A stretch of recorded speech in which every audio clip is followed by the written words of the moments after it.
Hey, Maverick Hunters, Zero here. Rampart's been out for a week now, and I think we're long overdue for the Zero Forever Ultimate Legend Breakdown Overview Guide for not so beginners, but people who just want some info on the new stuff. That's exactly what we're going to do. Let's jump to the training area and just break down Rampart and have a conversation. Let's go. All right, Maverick Hunters. The first thing I want to do is break down her abilities. First, she has her passive, which is Modded Loader. Modded Loader reduces the reload time of all LMGs and increases their magazine size, making an LMG in Rampart's hand stronger than it would be otherwise. Her tactical is Amp Cover. She drops the wall in front of her, and as it builds up, eventually gives you a shield barrier that allows you to shoot through and increases the damage of all bullets leaving behind that cover. And finally, her ultimate, as we all know, is Sheila, which is just a giant freaking minigun. And we're going to break down all these abilities individually here in the training area. But the first thing we're going to talk about is Rampart's passive, Modded Loader. We're going to start off by being on board Caustic here. Caustic is just going to reload the Spitfire. You'll notice the magazine size is 55, and take note of how long it took him to reload it. Now we're back on Rampart. I want to reload the Spitfire again because she increases the magazine size of all LMGs. Notice how quickly it reloaded, and also that the magazine capacity is now 63. So, all LMGs in Rampart's hands are not only quicker to reload, but have more bullets to really just knock down and handle business behind amp cover. Now, the L-Star doesn't have a magazine.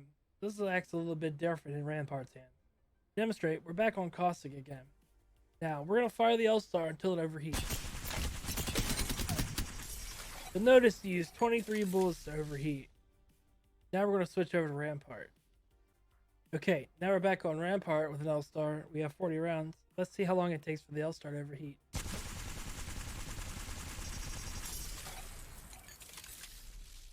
As you see, it went from 23 rounds to 27 rounds before it overheats. A lot more damage coming out of the L-Star.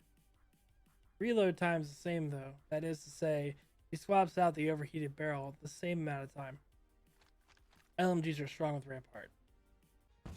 So let's talk about her tactical amp cover. Amp cover lets you place a wall. Takes 4 seconds to expand, giving you a full body cover. The top part has 175 hit points. The bottom part has 400. While shooting through the top part, it increases your damage by 20%. Okay, so you and your team can increase all damage output by just hanging out in your house, shooting from behind amp cover. The UI for the amp cover placement also wants to magnetize, looks like, to the other walls, giving you 180 degrees of cover. Now you can have 5 of these out at a time, so if you plan on staying in your position for a long period of time, make sure you set these up in a way that they can connect to each other, and you have 306 degrees of cover. You didn't do such a good job there. That's okay. When amp cover's getting shot, you get this gorgeous UI, and that breaks them.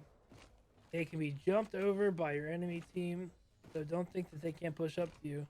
In fact, even though they have 575 hit points for the total wall, if they're punched twice, they will be destroyed. So it's very important you don't let no one get close to you in your amp cover.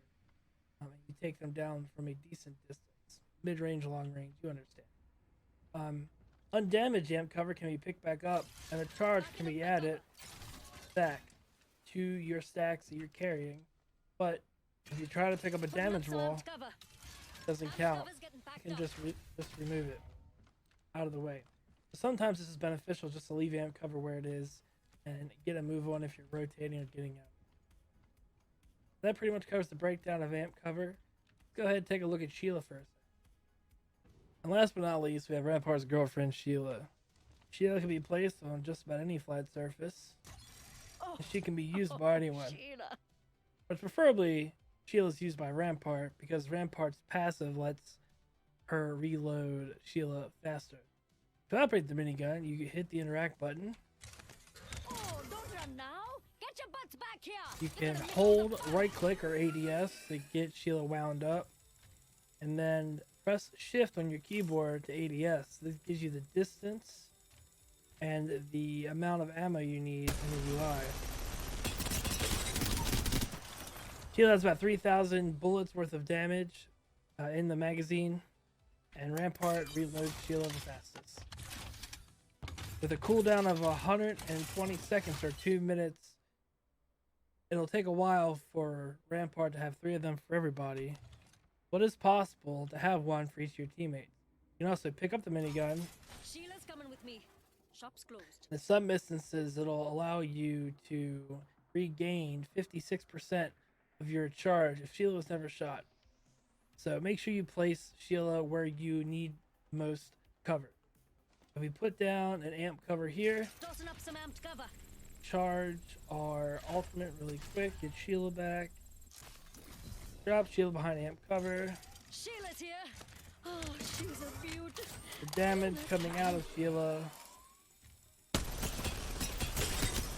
is absolutely insane. Like a bear. Sheila can mow down an enemy team out in the open without much effort, pretty seamlessly and flawlessly. Recommend using Sheila behind amp cover. So where does Rampart fit in all this? We just went over all her abilities. Where does she fit in the grand scheme of things? Well, Rampart, generally speaking, wants to sit back and shoot behind cover, amp cover, and provide cover fire for her team. So while her team is pushing, perhaps out in the open or certain choke points, Rampart wants to build up cover and defend that cover. Defend that spot that she has carved out so her team can return safely. She wants to drop Sheila behind amp cover if possible and give the enemy team something else to worry about while your Wraith, your Bloodhound, your Bangalore push in and do as much damage as they can with the support of Rampart. Now, Rampart can also be aggressive, but it's worth noting that even though she has her LMG upgrade, the LMGs are not the best weapons up close. Yes, they still do damage, and yes, they're decent, but if you get hit with a burst weapon and you have an LMG, the chances are you're going down. So, if you're a player or a person who likes to be aggressive and get in there, Rampart's probably not your character. But if you don't mind sitting back, being supportive in that way, Rampart's great. Let's go ahead and talk about her strengths and weaknesses and what we can do to make Rampart the best she can be. So what are some of Rampart's strengths? Well, in my estimation, I believe Rampart is the best mobile defender there is. Caustic and Watson, generally speaking, have to be stationary in a building, in a compound, defending it with their traps and their fences in order to hold that down and provide some sort of defensive capability for their team. While Gibraltar has the dome shield, and the dome shield can get tossed out, provide large cover over a large area, and let you heal slightly faster in it. Its cooldown doesn't last long. You can't shoot through it. So, Rampart has the capability to show up to an area, assess the situation, and within about 8 seconds or so, depending how quick you can click, drop down cover, provide a viable solution in 180 degrees of cover, while also giving her team a damage bonus. Once these are assaulted, you can make a clean getaway for the most part, and your teammates are going to be safe. Now, Rampart can't do this alone, and we're going to talk about that here in a second.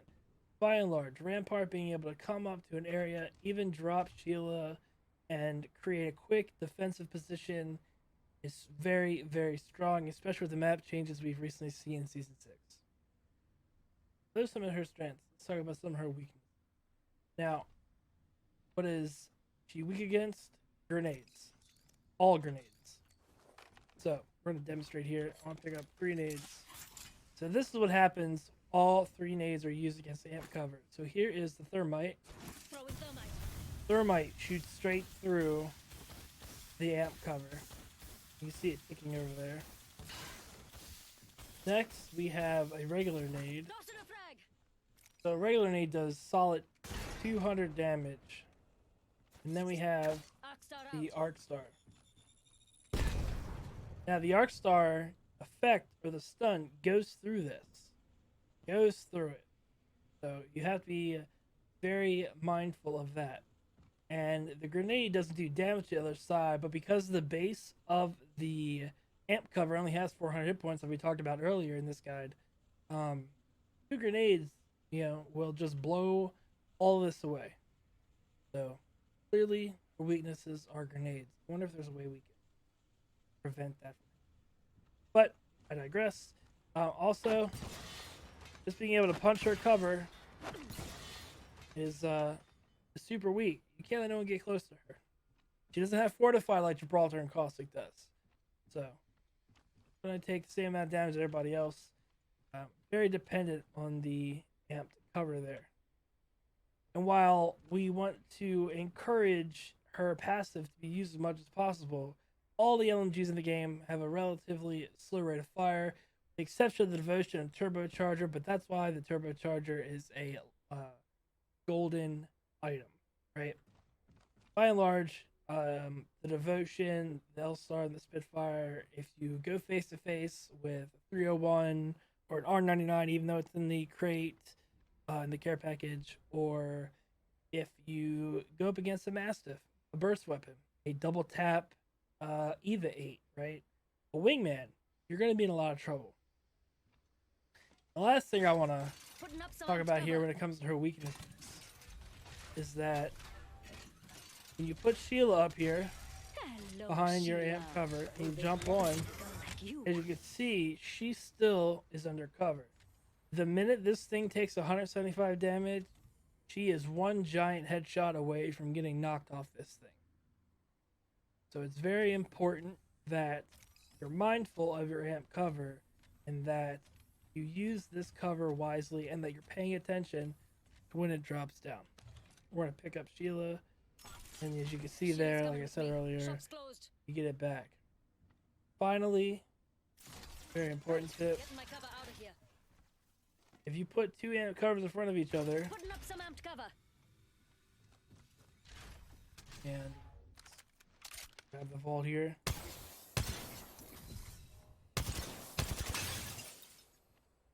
Shooting through one of these does not shoot through the other one. It will break the other one, making 2 in front of each other pointless. Okay? Good talk. You can't stack them on top of each other. This is also cool. Right, getting my cover out of here. Okay. Now let's talk about weapon choices. I know we've been talking about LMGs, but I can't stress this enough. Give Right, in order, this is what you I'm want talking her to about. have a Devotion, a Spitfire, and then an L-Star. Because once you fully get what we could just call the Golden Devotion, here, I prefer this site. If we get the Golden Devotion here, let her reload that thing. It's not fair.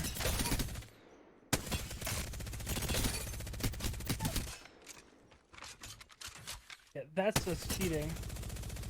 And, doesn't matter. I'm not trying to aim, but, trying to aim now, huh? Ran out of ammo, so give her LMGs all day long. Now, her secondary weapon is most important because 2 LMGs really puts her at a disadvantage. Unless you're crazy and you go 2 L-Stars because you never want to, you want to go 2 L-Stars because you never want to reload or have it overheat. She wants a mid-range to close-range burst weapon in her hand. If you have the Devotion or you have the Spitfire and you're up against, you hear that bark of the Mastiff or you hear the sound of a skull-piercing wingman and you need to fight that. Especially fight fire with fire and match the same. If you are this close with a Devotion, okay, you might win, you might lose. But if their fire rate's faster than yours, you're going to lose. If you have a turbocharger, again, that's the only caveat. Turbocharger makes this gun. And, might as well get prepared for the Devotion to be nerfed once again. So, it's better if you have guns like a Wingman or a 301 or a shotgun. It's easy for you to have this Devotion here, do this, and then in a tight spot, just flip it. You know, just flip it over and get in their face with it. Putting up some amped cover. Burst weapons also behind amp cover aren't so bad either, right? You can, pretty good. So keep that in mind. She really doesn't want a sniper rifle. I wouldn't put a sniper rifle in her hands unless you have a team that's super defensive and your whole team is nothing but defending characters. Then you might want one behind amp cover. Um, you know, if you go ahead and you pick up like a sentinel here, or maybe we want to pick up a longbow. The 20% damage increase from here isn't nothing, right? But it still can't make up to the fact that if you have an LMG and a sniper rifle, you're 110% not trying to go hand to hand fighting close quarters combat with the other team. You're gonna get caught, you're gonna die, you're gonna be very upset. So that's my take on her weapon choices. Recap: we want to put an LMG in our hands and a bursty type secondary weapon to quickly switch to in a pinch. And lastly, we're going to talk about the team that Rampart wants to be a part of. So we know her weaknesses is grenades. I know this is pretty obvious, but for those who don't see it, Rampart wants to be teamed up with Watson almost all the time. Rampart's cover combined with Watson's ultimate, surrounded by the amp cover, allows grenades that are coming in to just be zapped out of the way. You can't grenade Rampart on Sheila, and Watson is defending the point or the position that they're holding or defending with fences. Comes in handy. Also, you can't bombard Rampart's position if the interceptor pylon's out, right? So you can't Gibraltar ult it, you can't Bangalore ult it, you can't nade it. It is paramount that she's teamed up with Watson almost all the time. Alternatively, Crypto is great because Crypto can give information to the Rampart and company and let them know where positions are. The Rampart can make an educated decision on what points to defend and where to set up. And Gibraltar is another good defender. He can throw down the dome in a pinch and defend the point that way. So the top teammates she wants is Watson, Crypto, and probably Caustic too for the same reason. Caustic being able to have the gas out, defend that point, and Gibraltar. Defend, because that's what she's doing. If for a little more of an aggressive team, having a Wraith or a Pathfinder with Rampart is great. Specifically, Pathfinder being able to get the higher ground and letting Rampart set up sooner. So if there's a fight going on, Pathfinder can go ahead and set up his zip line, get Rampart up, get Rampart set up, and now you're locked in place. And is equally important. Finally, we're gonna say Bloodhound here. Bloodhound, while Rampart's on the minigun, Bloodhound gives Rampart targets. He just lights them up, gives her basically a digital threat on Sheila, lets them mow him down. So those are the pool of teammates I would want Rampart to have. The people that she doesn't really jive with too well is Revenant, Mirage, Octane, and Lifeline. Not very good, simply because Rampart doesn't really want to push in with Revenant. Again, not saying she can't, but it's suboptimal to have Revenant push in. You're not really maximizing the abilities that you have if you're the Rampart player. Mirage is just Mirage, man. Mirage really doesn't fit with anyone. He's kind of just there at this point in the meta. It's just kind of how it is. But if you have a good Mirage player, it could be a lot of fun. You know, having an enemy shoot out a decoy and having that enemy identify themselves on your screen as the Rampart might be useful. But I would go back and say that Bloodhound does a better job of that, and Crypto definitely does a better job of that. Lifeline can fit in just about any team, so I'm not going to really dog on Lifeline too much. But if I had a choice between having a Watson, a Caustic, or a Crypto, I'd have all three of those guys over Lifeline. So that's about it. Rampart is a great defender. She can set up cover quickly, get your team the damage bonus it needs to get the job done. Giving right positioning and correct positioning, Rampart can mow down enemy team and have them running for their lives when Sheila speaks that wonderful minigun sound. We've been disconnected. That's gonna be it, guys. I've been Zero, you guys, Maverick Hunters. Thank you guys so much for watching. Please consider hitting the subscribe button if you enjoyed this guide. There's more to come. Gameplay videos. I put a lot of content on Twitter, a lot of content out on Instagram. We do a lot of good things around here. Hope to see you in the chamber soon. Thanks for watching this video. If you liked the video, give it a thumbs up. To see more guides of gameplay, hit the subscribe button and ring the bell. And don't forget, you can catch me live on Twitch by following the link in the description. I've been Zero, and you guys are the Maverick Hunters, and I'll see you all next time.